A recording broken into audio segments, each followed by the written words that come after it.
The Congress party has fielded Kanhaiya Kumar against BJP MP Manoj Tiwari in Northeast Delhi.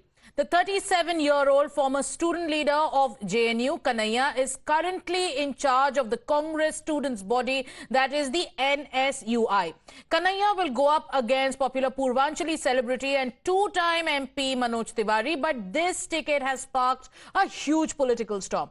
BJP is reminding the Congress of how Kanhaiya Kumar allegedly was involved in the Tukde Tukde slogan row, and the BJP has also stated that by giving Kanhaiya a ticket, the Congress has exposed its true intent and its mindset.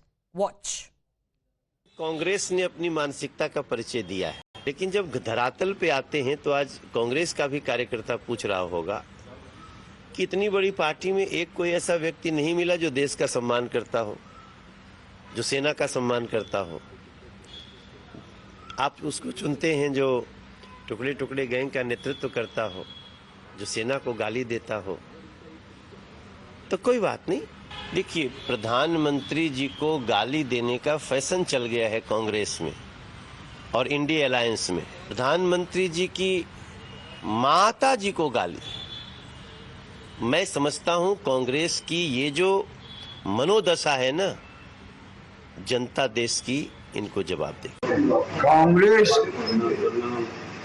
के पास उम्मीदवार की कमी है, चेहरे की कमी है, तो जितने रिजेक्टेड हैं उन सबको लेके झुनझुना बजा रहा है और जिसको जहां लड़ाना चाहे लड़ाए। दुनिया की कोई ताकत नहीं कि कोई मनोज तिवारी को हराए। दुर्भाग्य है कि अब कांग्रेस का चाल, चरित्र और नीति इस कैंडिडेट के आने के बाद देश के सामने नंगी हो गई है। देश को तोड़ने का मुंगेरी लाल का सपना देखने वाले टुकड़े टुकड़े गैंग के बादशाह को कांग्रेस पार्टी लड़ा रही है। ये कांग्रेस का घिनौना चेहरा सामने आया है और कांग्रेस में एक नया कल्चर उभरा है। हिंदू, हिंदुत्व, हिंदुस्तान, सनातन, राष्ट्र, राष्ट्रीय धरोहर, विरासत, इसको गाली देने वालों को प्रोत्साहित किया जा रहा है। So Kanhaiya Kumar being fielded by the Congress party in one of the big ticket seats of Delhi has sparked a huge storm.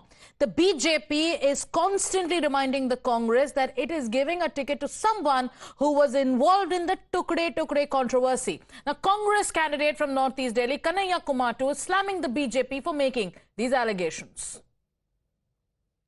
Giriraj Singh कह रहे कि जिन्हें रिजेक्ट कर दिया उन्हें कांग्रेस ने उतारा। अभी ये बात तो उनके ऊपर भी लागू होता है। बहुत सारे ऐसे लोग हैं जो कांग्रेस पार्टी में चुनाव हार गए थे और अभी जो है पलक पावरे बिछा करके, जो है रेड कारपेट बिछा करके उनका भाजपा में स्वागत किया जा रहा है। अब बताइए वो किस मुंह से ये बात कह रहे हैं, जब वो खुद ही जो है कांग्रेस के कई सारे जो हारे हुए नेता हैं उनको ईडी का डर दिखा करके, सीबीआई का डर दिखा करके भाजपा में शामिल करा लिया है। We have Mohit joining us on the phone line. 4 days to go for the first phase of elections, Mohit. And Congress party, which is the last party in Delhi to declare its candidates for all these seats, finds itself in the middle of a big controversy. If you remember, Prime Minister Narendra Modi is also accusing the Congress of having a very, very alarming manifesto. Prime Minister yesterday said that they seem to have become the sultan of the Tukde Tukde gang. And now the BJP, with Kanhaiya Kumar being fielded, the BJP is saying that this exposes the Congress's agenda. How is the Congress firefighting these charges by the BJP?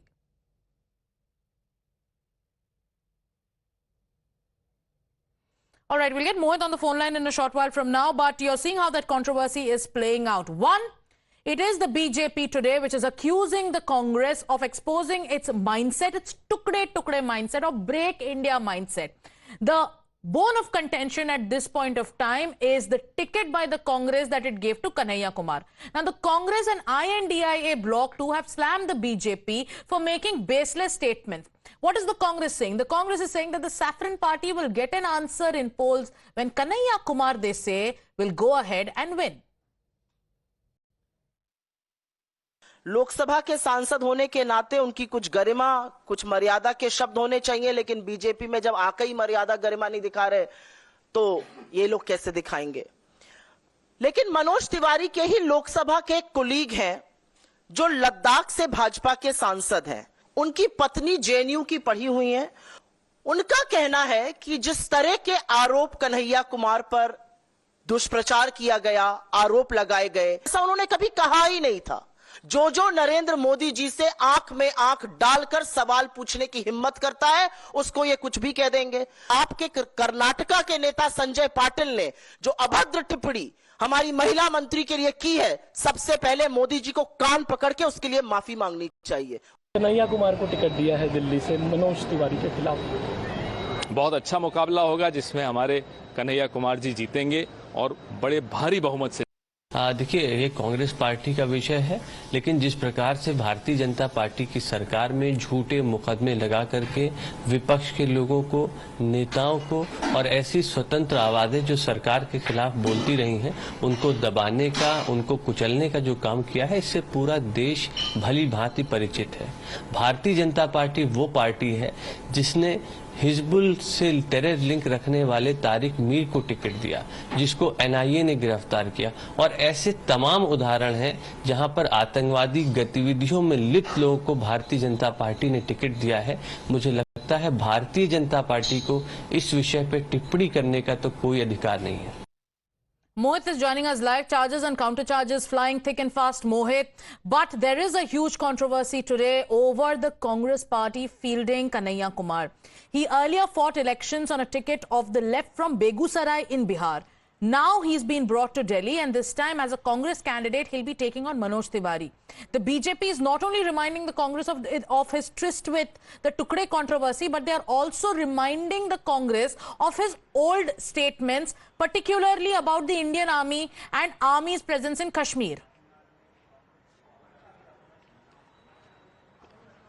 Well, yes, in fact, and that is where the BJP is hitting out at the Congress party, saying that Kanhaiya Kumar was the same person who advocated for the Tukde gang. He's talked about and insulted army, and the BJP also goes on to say that this exposes the mindset of the Congress party. So we clearly see war of words, a huge political fight between the BJP and the Congress party over the candidature of Kanhaiya Kumar from Northeast Delhi. But now in Northeast Delhi, and we also have Tarun Chugh, National General Secretary, with us. We'll take that direct question to the senior leader of the BJP. Sir, Congress party ने कन्हैया कुमार को ticket दिया है। BJP काफी सवाल उठा रही है कि किस प्रकार से टुकड़े गैंग के जो एक तरह से पुरोधा रहे हैं कन्हैया, उनको टिकट दिया है कांग्रेस पार्टी ने। कांग्रेस पार्टी बीजेपी पे हमलावर हो रही है। वो ये कह रही है कि बीजेपी के पास कोई मुद्दा नहीं है, इसीलिए वो ये सब मुद्दे उठा रहे हैं। क्या कहेंगे? कन्हैया कुमार को जो टुकड़े गैंग का सुल्तान है, बादशाह है, जिसका सपना, मुंगेरी लाल का सपना है कि भारत के टुकड़े होंगे, उसको कांग्रेस का उम्मीदवार बनाकर कांग्रेस ने अपने दिवालियापन शो किया।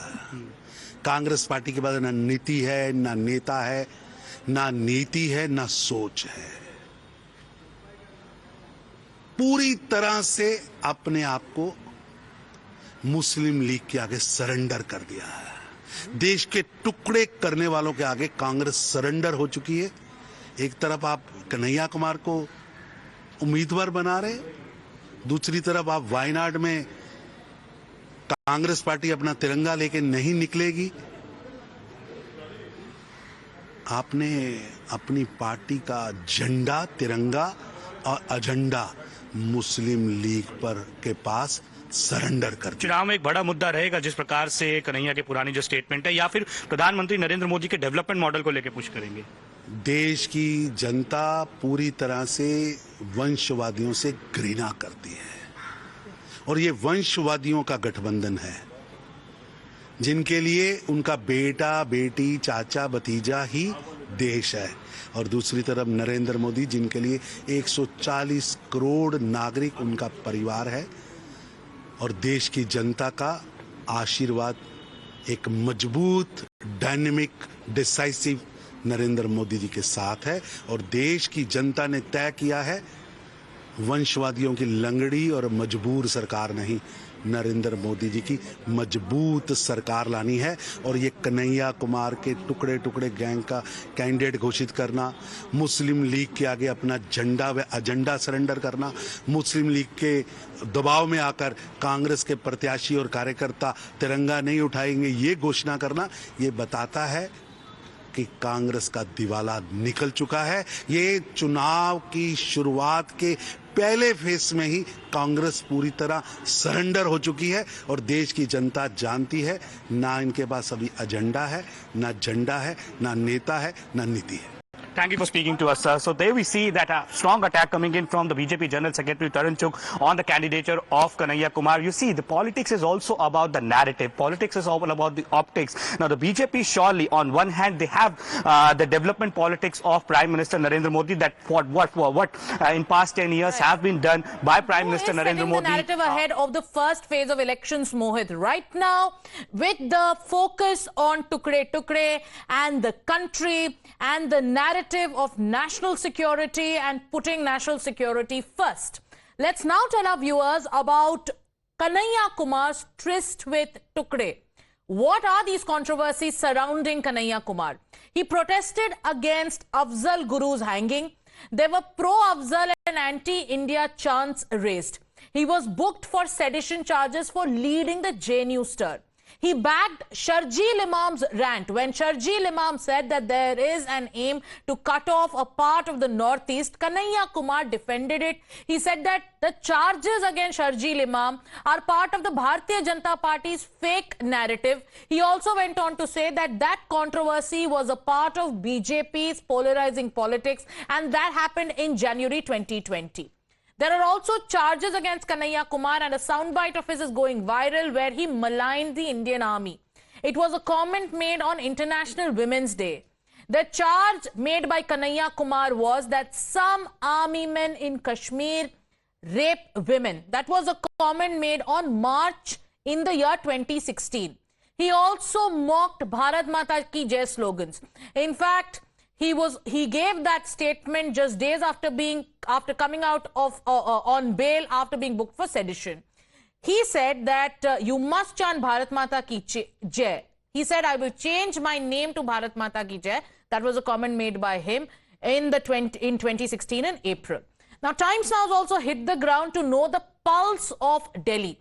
Who are the people in Northeast Delhi favoring? Is it Kanhaiya Kumar or is it Manoj Tiwari? What is the people's pulse on the ground? Take a look. Delhi के नॉर्थ ईस्ट से मनोज तिवारी के सामने कांग्रेस ने कन्हैया कुमार को उम्मीदवार बनाया है। इस वक्त हमारी मौजूदगी नॉर्थ ईस्ट इलाके में है, शादरा में इस वक्त हम मौजूद हैं और यहाँ पे तमाम सारे युवा और तमाम सारे लोग यहाँ पे नजर आ रहे होंगे। उनसे पूछते हैं कि आखिर क्या इस बार मनोज तिवारी के लिए मुश्किलें बढ़ने वाली हैं या फिर कन्हैया कुमार के लिए मुश्किलें बढ़ेंगी, क्योंकि अब आमना सामना होने वाला है मनोज तिवारी वर्सेस कन्हैया कुमार। लोग क्या सोचते हैं, क्या लगता है? मनोज तिवारी ये सांसद रहे हैं, इस बार क्या जनता उनको चुनेगी या फिर कन्हैया कुमार को कैसे उम्मीदवार के तौर पे आप देखिए? देखिए, मेरा मानना है जहाँ तक उम्मीद कन्हैया कुमार को उतारा गया है कांग्रेस की तरफ से, तो कन्हैया स्टूडेंट के नजरिए से बहुत बेस्ट रहेंगे, क्योंकि उनको नजरिए स्टूडेंट का फीलिंग पता है, बेरोजगारी चरम सीमा पे आ चुकी है। नहीं, कोई तस्वीर नहीं बदलेगी। ये बीजेपी के मनोज तिवारी जो है यही कुछ करवा सकते हैं। कन्हैया कुमार तो उनका रिकॉर्ड खराब है पहले से ही, टुकड़े टुकड़े गैंग वाले। यहाँ भी अगर बीजेपी की सरकार बनेगी तो विकास होगा। देखो जी, जीत तो हमारी 100% पक्की है तिवारी जी की। अब हमारा ध्येय जो है उनकी जमानत जब्त करवाने का है।